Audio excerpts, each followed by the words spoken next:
يا عم انت مش راجل وعارف مكانه؟ ما تروح تقول له الكلام ده يا عم.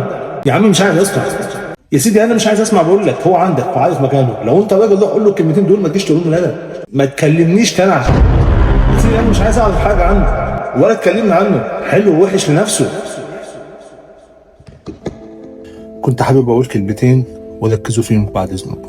محدش يجي يكلمني عن حد في ظهره، محدش يبقى قاعد معايا في وجودي ويفتح في سيرة حد، لا بالخير ولا بالشر. محدش يجي يقول له اسرار حد، محدش يجي يشتم في حد في غيابه. انا بقولها بقولها لكل اللي يعرفوني.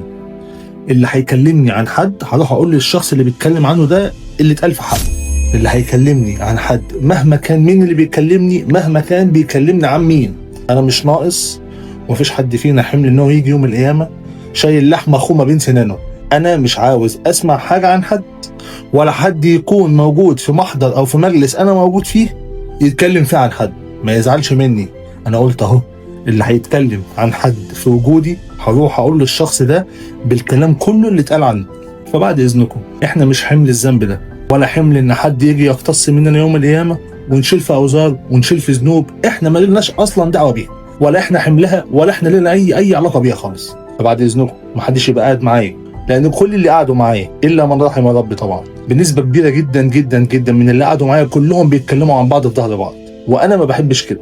فاي حد هيتكلم معايا عن اي حد هبلغ الكلام اللي قالوا عنه بالحرف. هو بقى يسامح ما يسامحش دي حاجه ترجع لهم هما الاثنين مع بعض، انا مش عايز اكون طرف في المعادله دي، ودي حاجه بيني وبين ربنا، واتمنى ان انتوا تسامحوني فيها، واتمنى ان انتوا تفهموها، لان احنا مش حمل الذنب ده، انت حمله شيله لوحدك، ما تشيلنيش معاك. عايز تتكلم عن حد اتفضل اتكلم عنه بعيد عني، عايز تقول لي حاجه لحد اتفضل، الشخص اللي انت عايز تتكلم عنه موجود وانت موجود، توكل على الله روح قول له، كلمه قول له. لكن ما تجيش تتكلم معايا وتقعد تجيب في كل القطط الفطسانه وتيجي تتكلم عنه بكل الكلام الوحش اللي ممكن يتقال وتقعد تشتم واول ما تقابله حبيبي وحضان وبوس وانت اللي فوق واللي تحت، تقعد بقى شغل النفاق ده انا ما بحبوش. حبيبي وبوس واحضان، اللي هيتكلم عن حد في وجودي هروح ابلغ الحد ده عن اللي هو قاله. اللهم اني قد بلغت، اللهم فاشل. تمام؟ سلام.